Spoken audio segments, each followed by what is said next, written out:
حضرت جبرائیل علیہ السلام آپ صلی اللہ علیہ وآلہ وسلم کے پاس آئے اور ان کے ساتھ پہاڑوں کا فرشتہ بھی تھا۔ سلام کرنے کے بعد کہا، اے محمد، اگر آپ کہیں تو میں اہل مکہ کو ان دو پہاڑوں کے درمیان پیس دوں، لیکن آپ نے فرمایا بلکہ مجھے امید ہے کہ اللہ عز و جل ان کی پشت سے ایسی نسل پیدا کرے گا جو صرف ایک اللہ کی عبادت کرے گی اور اس کے ساتھ کسی کو شریک نہ ٹھہرائے گی۔ 7 آسمانوں کے اوپر سے آنے والی اس غیبی مدد کی وجہ سے آپ کا دل مطمئن ہو گیا اور غرم و علم کے بادل چھٹ گئے۔ چنانچہ آپ صلی اللہ علیہ وآلہ وسلم نے مکے کی راہ لی اور وادی نخلا میں قیام کیا۔ اس دوران اللہ تعالیٰ نے آپ کے پاس جنوں کی ایک جماعت بھیجی جس کا ذکر قرآن مجید میں ہے، اور فرمایا، اور جب کہ ہم نے آپ صلی اللہ علیہ وآلہ وسلم کی طرف جنوں کے ایک گروہ کو پھیرا کہ وہ قرآن سنیں، تو جب وہ تلاوت قرآن کی جگہ پہنچے تو انہوں نے آپس میں کہا کہ چپ ہو جاؤ۔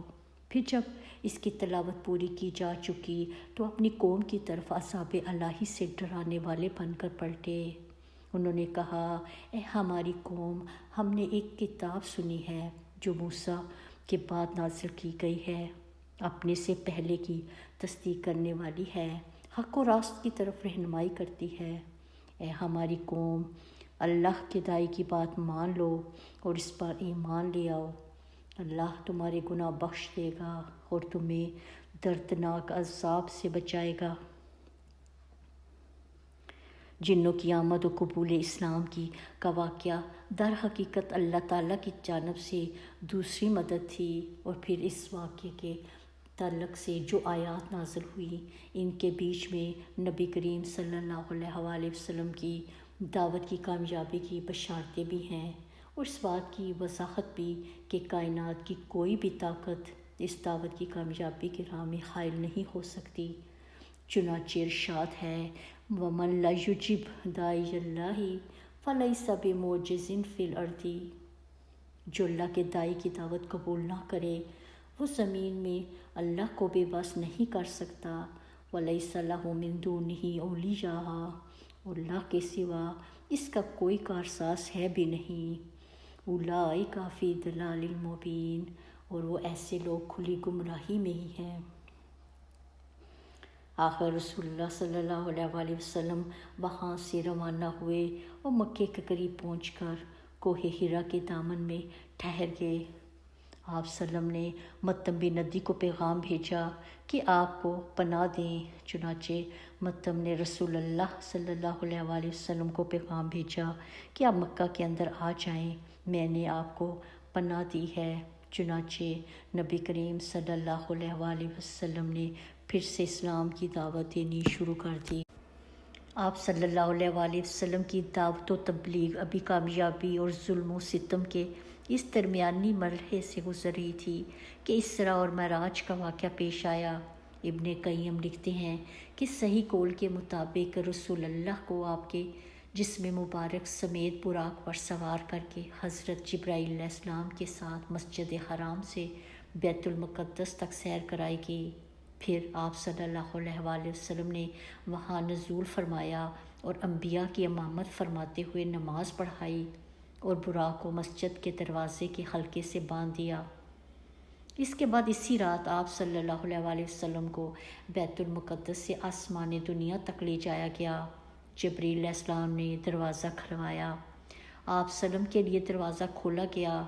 آپ صلی اللہ علیہ وآلہ وسلم نے وہاں انسانوں کے باپ حضرت آدم علیہ السلام کو دیکھا، انہوں نے سلام کیا، انہوں نے آپ کو مرحبا کہا، سلام کا جواب دیا اور آپ صلی اللہ علیہ وآلہ وسلم کی نبوت کا اقرار کیا۔ اللہ نے آپ کو ان کے دائیں جانب سعادت مندوں کی روحیں اور بائیں جانب بدبختوں کی روحیں دکھلائیں۔ پھر آپ کو دوسرے آسمان پر لے جایا گیا، وہاں حضرت یحییٰ بن زکریا علیہ السلام اور حضرت عیسیٰ علیہ السلام سے ملاقات کی۔ پھر تیسرے آسمان پر آپ نے حضرت یوسف علیہ السلام کو دیکھا، چوتھے آسمان پر حضرت ادریس کو، اور پھر پانچویں آسمان پر لے جایا گیا، وہاں آپ نے حضرت ہارون کو دیکھا، اور چھٹے آسمان پر آپ کی ملاقات حضرت موسیٰ بن عمران سے ہوئی آپ صلی اللہ علیہ وآلہ وسلم نے سلام کیا، انہوں نے مرحبا کہا اور اقرار نبوت کیا۔ البتہ جب آپ وہاں سے آگے بڑھے تو وہ رونے لگے۔ ان سے کہا گیا، آپ کیوں رو رہے ہیں؟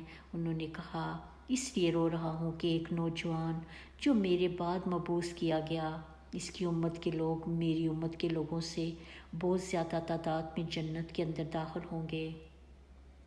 اس کے بعد آپ کو 7ویں آسمان پر لے جایا گیا، وہاں آپ کی ملاقات حضرت ابراہیم علیہ السلام سے ہوئی۔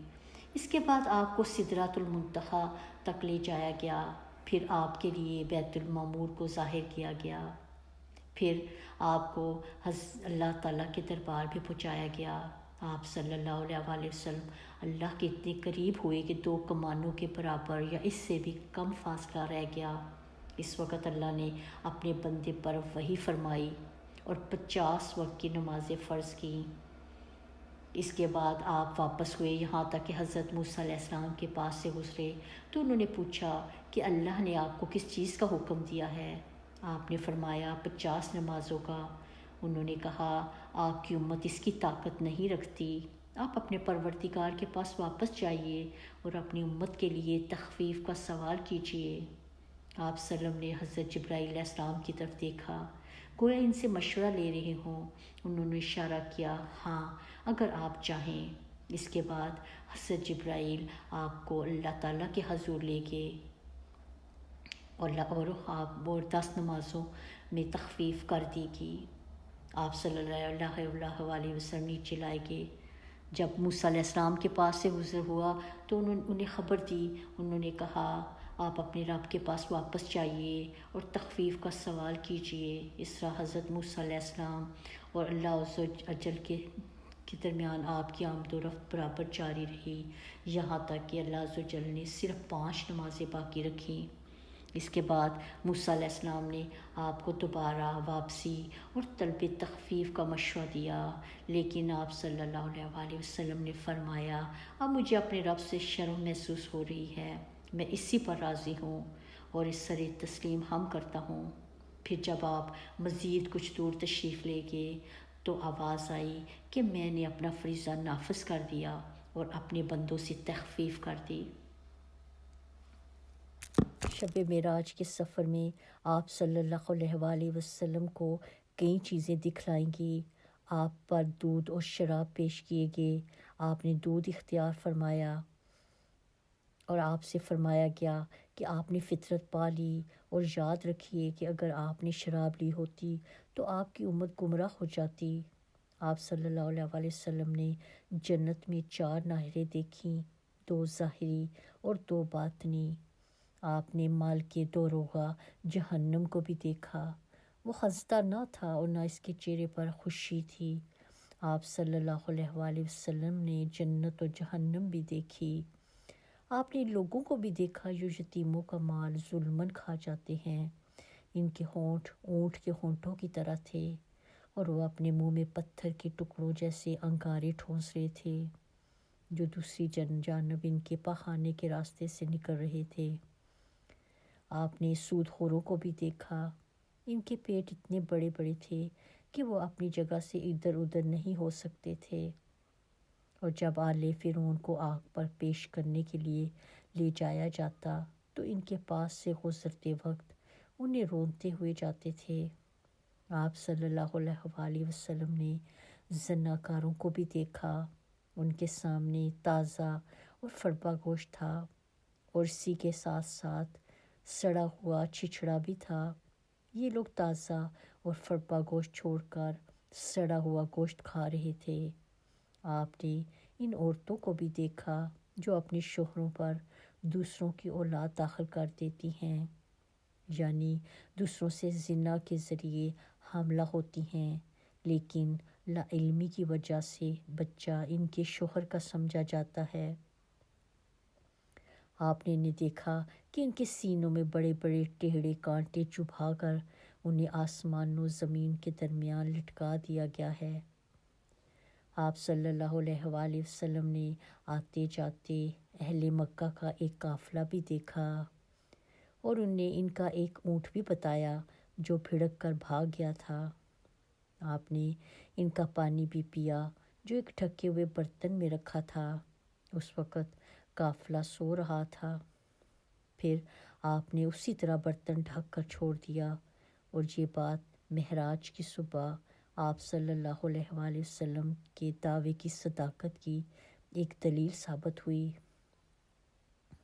علامہ ابن قیم فرماتے ہیں کہ جب رسول اللہ صلی اللہ علیہ وآلہ وسلم نے صبح کی اور اپنی قوم کو ان کی بڑی بڑی نشانیوں کی خبر دی جو اللہ عز و جل نے آپ کو دکھلائی تھی، تو قوم کی تکذیب اور اذیت اور ضرر رسانی میں اور زیادہ اضافہ ہو گیا۔ انہوں نے آپ سے سوال کیا کہ بیت المقدس کی کیفیت بیان کریں۔ اس پر اللہ نے آپ کو بیت المقدس دکھا دیا اور وہ آپ کی نگاہوں کے سامنے آ گیا۔ چنانچہ آپ صلی اللہ علیہ وآلہ وسلم نے بیت المقدس کو ہو بہو بیان کر دیا۔ آپ صلی اللہ علیہ وآلہ وسلم نے جاتے آتے ہوئے ان کے ایک قافلے کا ذکر بھی کیا جس سے آپ کی ملاقات ہوئی تھی، اور بتلایا کہ اس کی آمد کا وقت کیا ہے۔ آپ صلی اللہ علیہ وآلہ وسلم نے اس اونٹ کی بھی نشاندہی کی جو قافلے کے آگے آگے آ رہا تھا۔ پھر جیسا کچھ آپ نے بتایا تھا ویسا ہی ثابت ہوا، لیکن ان سب کے باوجود ان کی نفرت میں اضافہ ہی ہوا، اور ان ظالموں نے کفر کرتے ہوئے کچھ بھی ماننے سے انکار کر دیا۔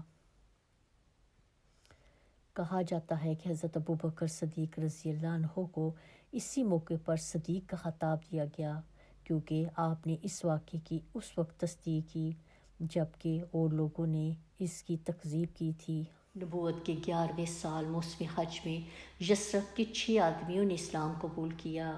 اگلے سال 1290 میں 12 آدمی رسول اللہ کی خدمت میں حاضر ہوئے اور آپ صلی اللہ علیہ وآلہ وسلم سے چند باتوں پر بیعت کی۔ عقبہ کی اس بیعت کی تفصیل صحیح بخاری میں حضرت عبادہ بن صامت رضی اللہ عنہ سے مروی ہے۔ وہ بیان کرتے ہیں کہ رسول اللہ نے فرمایا، آؤ مجھ سے اس بات پر بیعت کرو کہ اللہ کے ساتھ کسی کو شریک نہ کرو گے، چوری نہ کرو گے، زنا نہ کرو گے، اپنی اولاد کو قتل نہ کرو گے، اپنے ہاتھ پاؤں کے درمیان سے گڑ کر کوئی بہتان نہ لاؤ گے، اور کسی بھلی بات میں میری نافرمانی نہ کرو گے۔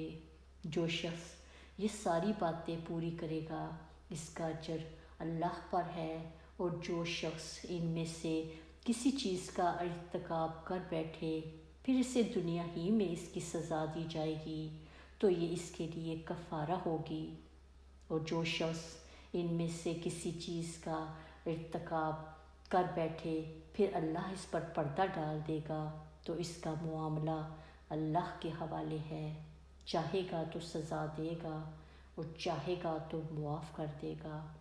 حضرت عبادہ فرماتے ہیں کہ ہم نے اس پر آپ صلی اللہ علیہ وآلہ وسلم سے بیعت کی۔ نبوت کے 13ویں سال موسم حج میں یثرب کے 70 سے زیادہ مسلمان حج کی ادائیگی کے لیے مکہ تشریف لائے۔ یہ اپنی قوم کے مشرک حاجیوں میں شامل ہو کر آئے تھے۔ وہ آپس میں ایک دوسرے سے پوچھنے لگے کہ ہم کب تک آپ کو یوں ہی مکہ کے پہاڑوں میں چکر کاٹتے، ٹھوکریں کھاتے چھوڑے رکھیں گے۔ چنانچہ انہوں نے خفیہ طور پر آپ صلی اللہ علیہ وآلہ وسلم سے بیعت لینے کے لیے جگہ مقرر کی۔ ان کی تعداد 75 کے قریب تھی، جن میں سے کہ 73 مرد اور 2 عورتیں تھیں۔ بیعت کا واقعہ امام احمد نے حضرت جابر رضی اللہ عنہ سے تفصیل کے ساتھ روایت کیا ہے۔ حضرت جابر کا بیان ہے کہ ہم نے عرض کی، اے اللہ کے رسول، ہم آپ سے کس بات پر بیعت کریں؟ آپ نے فرمایا، اس بات پر کہ نمبر 1 چستی اور سستی ہر حال میں بات سنو گے اور مانو گے، تنگی اور خوشحالی ہر حال میں مال خرچ کرو گے، بھلائی کا حکم دو گے اور برائی سے روکو گے، اللہ کی راہ میں اٹھ کھڑے ہوگے اور اللہ کے معاملے میں کسی ملامت کار کی ملامت کی پرواہ نہ کرو گے، اور جب میں تمہارے پاس آ جاؤں گا تو میری مدد کرو گے، اور جس چیز سے اپنی جان اور اپنے بال بچوں کی حفاظت کرتے ہو اس سے میری بھی حفاظت کرو گے۔ جب دوسری بیعت مکمل ہوگی، اسلام کفر و جہالت کے صحرا میں اپنے ایک وطن کی بنیاد رکھنے میں کامیاب ہو گیا تو رسول اللہ نے مسلمانوں کو اجازت فرمائی کہ وہ اپنے نئے وطن کی طرف ہجرت کر جائیں۔ ہجرت کے معنی یہ تھے کہ سارے مفادات چھوڑ کر اور مال کی قربانی دے کر صرف جان بچا لی جائے، اور وہ یہ بھی سمجھتے تھے کہ جان بھی خطرے کی زد میں ہے۔ انہوں نے ہجرت کی ابتدا کر دی۔ ہجرت کی چند مثالیں بیان کی جا رہی ہیں۔ سب سے پہلے ہجرت کرنے والوں میں سے ابو سلمہ تھے۔ جب انہوں نے ہجرت کرنی چاہی تو ان کے سسرال والوں نے ان کی بیوی ان سے چھین لی۔ اس پر ابو سلمہ کے گھر والوں نے ان کا بیٹا ان کی بیوی سے چھین لیا۔ چنانچہ دونوں فریق نے اس بچے کو اپنی اپنی طرف کھینچا، جس سے اس کا ہاتھ اکھڑ گیا۔ مختصراً ابو سلمہ نے تنہا مدینے کا سفر کیا۔ ان کے جانے کے بعد حضرت ام سلمہ کا حال یہ تھا کہ وہ اپنے شوہر کی روانگی اور اپنے بچے کی محرومی کے بعد روزانہ صبح صبح اس جگہ پہنچ جاتی جہاں یہ ماجرا پیش آیا تھا، اور شام تک روتی رہتی۔ اسی حالت میں 1 سال گزر گیا۔ بالآخر ام سلمہ کے گھر والوں نے انہیں اپنے بیٹے اور اپنے شوہر کے پاس جانے کی اجازت دے دی۔ ہجرت کا ایک اور واقعہ، جب حضرت صہیب نے جب ہجرت کا ارادہ کیا تو ان سے کفار قریش نے کہا، تم ہمارے پاس آئے تھے تو بہت حقیر اور فقیر تھے، لیکن یہاں آ کر تمہارا مال بہت زیادہ ہو گیا ہے اور تم بہت آگے پہنچ گئے ہو۔ اب تم چاہتے ہو کہ اپنی جان اور اپنا مال دونوں لے کر چل دو، تو باخدا ایسا نہیں ہو سکتا۔ حضرت صہیب نے کہا، اچھا یہ بتاؤ، اگر میں اپنا مال چھوڑ دوں تو تم میری راہ چھوڑ دو گے؟ انہوں نے کہا ہاں۔ حضرت صہیب نے کہا، اچھا تو پھر ٹھیک ہے، چلو میرا مال تمہارے حوالے۔ رسول اللہ صلی اللہ علیہ وآلہ وسلم کو اس کا علم ہوا تو آپ نے فرمایا، صہیب نے نفع اٹھایا۔